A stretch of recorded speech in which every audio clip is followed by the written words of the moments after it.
ప్రధాని శ్రీ నరేంద్ర మోడీ విజయ సంకల్ప సభ పటాన్ చెరువు పర్యటన సందర్భంగా ఘన స్వాగతం. డాక్టర్ అంజిరెడ్డి బీజేపీ రాష్ట్ర సీనియర్ నాయకులు, మెదక్ పార్లమెంట్. మరో 4 లేదా 5 రోజుల్లో ఎన్నికల షెడ్యూల్ రాబోతా ఉంది. మరో 4-5 రోజుల్లో ఎన్నికల షెడ్యూల్ వచ్చే వేళ అధికార వైఎస్ఆర్ కాంగ్రెస్ పార్టీ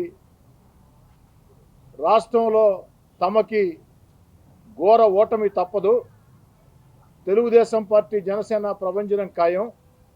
ఏ సర్వే సంస్థలు సర్వే చేసినా, అది జాతీయ సంస్థలైనా రాష్ట్ర సంస్థలైనా, లేదు వైఎస్ఆర్ కాంగ్రెస్ పార్టీ అంతర్గత సర్వేలైనా, పోలీసు నివేదికలైనా, ఇంటెలిజెన్సీ నివేదికలైనా, రెవెన్యూ నివేదికలైనా, ఏది చేసినా కూడా ఆఖరికి సాక్షి నివేదికల సైతం రాష్ట్రంలో తెలుగుదేశం పార్టీ జనసేన ఘన విజయం ఖాయం అన్నది అర్థమైన తర్వాత ఇష్టారాజ్యంగా భయభ్రాంతులు చేయాలా, ఎన్నికల వేళ తెలుగుదేశం జనసేన కార్యకర్తల్ని భయభ్రాంతులు చేయాలా అన్న దురుద్దేశంతో, అధికార మదంతో వైఎస్ఆర్ కాంగ్రెస్ పార్టీ ప్రభుత్వం ముఖ్యమంత్రి వైఎస్ జగన్మోహన్ రెడ్డి గారి ఆదేశాలతో ఇష్టారాజ్యంగా ప్రవర్తిస్తూ ఉన్నారు.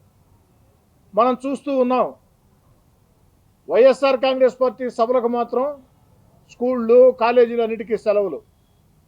2 జిల్లాలు, 3 జిల్లాలు, 4 జిల్లాల నుంచి బస్సులు రావాల్సిన పరిస్థితి, ప్రైవేటు వాహనాలు కూడా ఇవ్వాల్సిన పరిస్థితి, పొదుపు మహిళల్ని, వాలంటీర్లని అందరినీ కూడా తరలించే పరిస్థితి. అదే చంద్రబాబు గారిదో, పవన్ కళ్యాణ్ గారిదో, లోకేష్ గారిదో సభలంటే ఎక్కడా బస్సులు ఇవ్వరు. అంతేకాదు పోలీస్ యంత్రాంగం చేత సహకరించనివ్వరు, ట్రాఫిక్ని క్రమబద్ధీకరించరు, ఎక్కడికక్కడ అడ్డంకులు. ఇక వైఎస్ఆర్ కాంగ్రెస్ పార్టీ ప్రభుత్వంతో వేగలేం.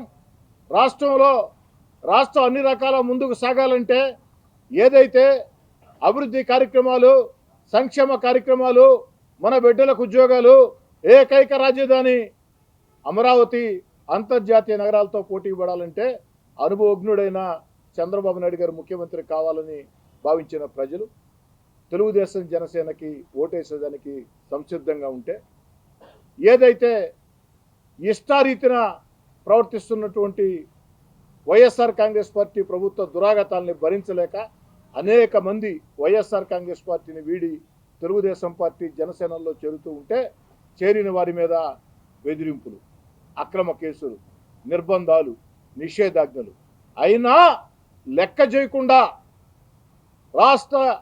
వైఎస్ఆర్ కాంగ్రెస్ పార్టీ ప్రభుత్వం తెలుగుదేశం పార్టీ జనసేన సభలకి ఎన్ని అడ్డంకులు సృష్టించినా జనం పోటెత్తుతున్నారు, స్వచ్ఛందంగా వస్తూ ఉన్నారు. అంతేకాదు వైఎస్ఆర్ కాంగ్రెస్ పార్టీ ప్రభుత్వం ఎన్ని వేధింపులకు గురి చేసినా, నిర్బంధాలు పెట్టినా, నిషేధాజ్ఞలు పెట్టినా, కేసులు పెట్టినా లెక్క చేయకుండా మేము నిషేధాజ్ఞలు ఎంతకాలం, మహా అంటే 4 రోజులు 5 రోజులు ఎటు నోటిఫికేషన్ వస్తుంది, నోటిఫికేషన్ వచ్చిన తర్వాత మీరు ఏం చేయగలుగుతారని చెప్పని తెగించి ముందుకు వస్తూ ఉంటే జీర్ణించుకోలేని వైఎస్ఆర్ కాంగ్రెస్ పార్టీ పెద్దలు, ముఖ్యమంత్రి వైఎస్ జగన్మోహన్ రెడ్డి గారు మరీ బరి తెగించి ఇష్టారీతిన అధికారాన్ని వాడి వేధిస్తూ ఉన్నారు. దానికి ఉదాహరణే మాజీ మంత్రివర్యులు పొంగూరు నారాయణ గారు రాష్ట్రంలోనే తెలుగుదేశం పార్టీకి ఒక వెన్నెముక. పొంగూరు నారాయణ గారు ఎవరితో వివాదాలకు వచ్చే వ్యక్తి కాదు. తాను తెలుగుదేశం పార్టీని నమ్మాడు, చంద్రబాబు గారిని నమ్మాడు. పొంగూరు నారాయణ గారు ఆ రకంగా తన వంతుగా సహాయ సహకారాలు తెలుగుదేశం పార్టీకి అందిస్తూ ఉన్నారు. అనేక రకాల తెలుగుదేశం పార్టీ శిక్షణా తరగతుల్లో కానీ, సోషల్ మీడియాలో కానీ, డిజిటల్ మీడియాలో కానీ అనేక విధాల పొంగూరు నారాయణ గారు తెలుగుదేశం పార్టీకి సేవలు అందిస్తూ ఉన్నారు. పొంగూరు నారాయణ గారి మీద గత 5 సంవత్సరాల్లో ఎన్ని కేసులు పెట్టారో లెక్కే లేదు. నాకు తెలిసి రాష్ట్రంలో అనేక పోలీస్ స్టేషన్లలో వారి మీద కేసులు బనాయించిన పరిస్థితి. ఎక్కడో ఒక మూల కాలేజీలో ఏదైనా జరిగితే ఆ యొక్క బాధ్యత ప్రిన్సిపాల్ తీసుకుంటాడు. దానికి కూడా పొంగూరు నారాయణ గారు అంటే ఒక భయభ్రాంతులు గురి చేసే రీతిలో. ఇటీవల కాలంలో డ్రగ్స్ ఉన్నాయని నారాయణ హాస్పిటల్కి వెళ్ళి విధ్వంసం చేసిన తీరా ఏమీ లేని పరిస్థితి. కనీసం ప్రాథమిక సమాచారం లేకుండా వెళ్ళి అక్కడ ఏమీ దొరకనప్పుడు అయ్యా పొరపాటు అయిపోయింది తప్పు అన్న ఒక మాట కూడా చెప్పకుండా బరి తెగించి వివరించిన తీరు. అన్నిటికీ మించి మరో 4 రోజుల్లోనో 5 రోజుల్లోనో నోటిఫికేషన్ రాబోతుంది. ఈరోజు నెల్లూరులో కొంతమంది తెలుగుదేశం పార్టీ నాయకులు మరి కొంతమంది వ్యాపారస్తుల మీద దాడులు, ఆ దాడులు కూడా ఒక భయభ్రాంతులు చేసే రీతిలో మొత్తం కూడా వివరించిన వ్యవహారం. తెలుగుదేశం పార్టీ జిల్లా మహిళా నాయకురాలు నెల్లూరు నగర ఎన్నికల్లో కీలక పాత్ర పోషిస్తున్న ముప్పాళ్ల విజేతారెడ్డి గారి ఇంటి మీద జరిగినటువంటి పోలీసుల దాడి. తీరా అక్కడ పోలీసులు సాధించింది ఏమిటంటే 25,000 క్యాష్ దొరికింది. నేను అడిగాను పోలీసుల్ని, ఏంటండి ఇది అని అడిగితే, సార్ సోదాలకు వచ్చామన్నారు. సోదాలు పూర్తయినాయని అడిగాను, పూర్తయినాయి సార్ అన్నారు. 25,000. నేను అడుగుతున్నా, ఏ ఇంట్లో ఈరోజు 25,000 ఉండవండి? 5,000, 3,000, 10,000, 25,000, 1,00,000, 2 లక్షలు, 3 లక్షలు అంటే మనుషులు ఆర్థిక స్థాయిని బట్టి ఉండే పరిస్థితి. 25,000 ఒక భయభ్రాంతులు చేసే రీతిలో వారి బెడ్రూమ్లోకి వెళ్ళారు, వారి కిచెన్ రూమ్లోకి వెళ్ళారు. ఆఖరికి ఆ యొక్క నిత్యావసర వస్తువుల సరుకు డబ్బాలు కూడా తీసివేసిన పరిస్థితి. ఎంతవరకు సమంజసం? ఇంకా అదేవిధంగా కొంతమంది వ్యాపారస్తుల మీద దాడులు, ఆడిటర్ల మీద దాడులు.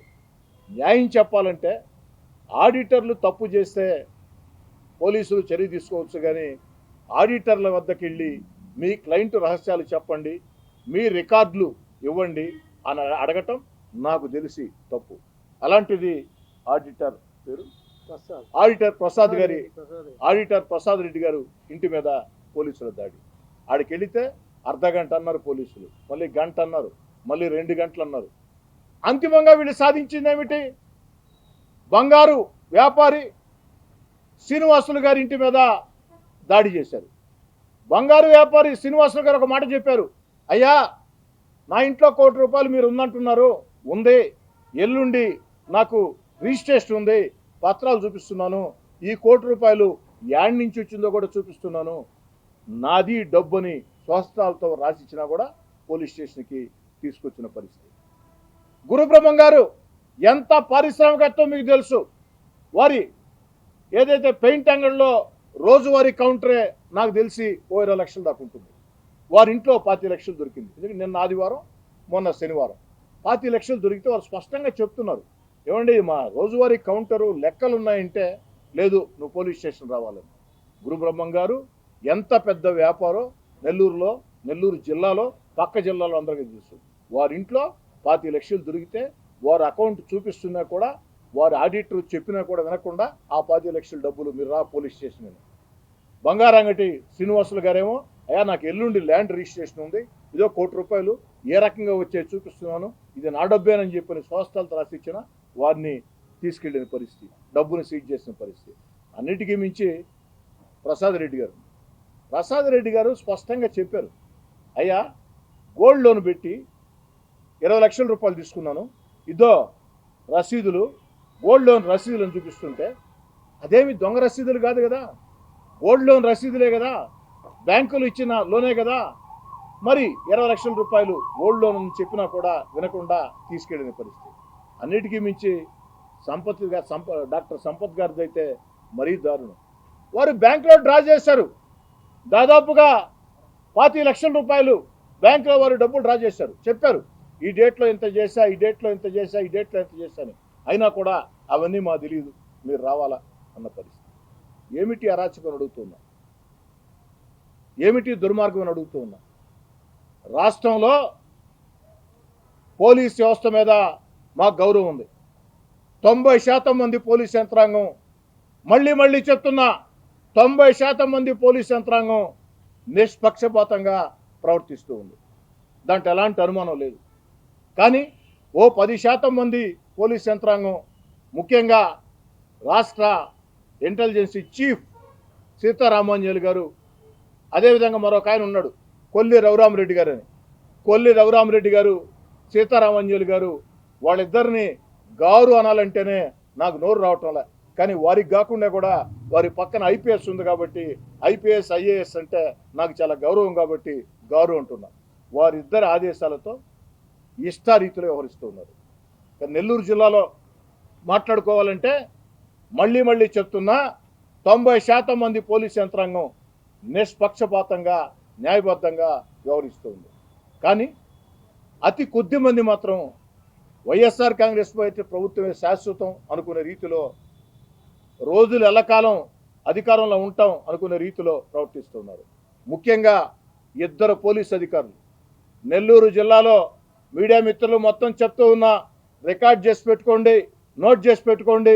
2 పోలీస్ అధికారులు నెల్లూరు జిల్లాలో 2 పోలీస్ అధికారులు నెల్లూరు జిల్లాలో 2 పోలీస్ అధికారులు అధికార పార్టీ ఏజెంట్లుగా మరి వారు వేసుకున్నది కాకి యూనిఫార్మా లేదా వైఎస్ఆర్ కాంగ్రెస్ పార్టీ కండువానా అన్న తేడా లేని రీతిలో 2 పోలీస్ అధికారులు నెల్లూరు జిల్లాలో ఇష్టారీతిగా ప్రవర్తిస్తూ ఉన్నారు. మా సభలని భగ్నం చేయాలని చూస్తున్నారు. మరిన్ని వీడియోస్ కోసం ఛానల్ ని సబ్స్క్రైబ్ చేయండి. లేటెస్ట్ అప్డేట్స్ కోసం వాట్సాప్ ఛానల్ ని ఫాలో చేయండి. అండ్ లింక్ డిస్క్రిప్షన్ లో ఉంది.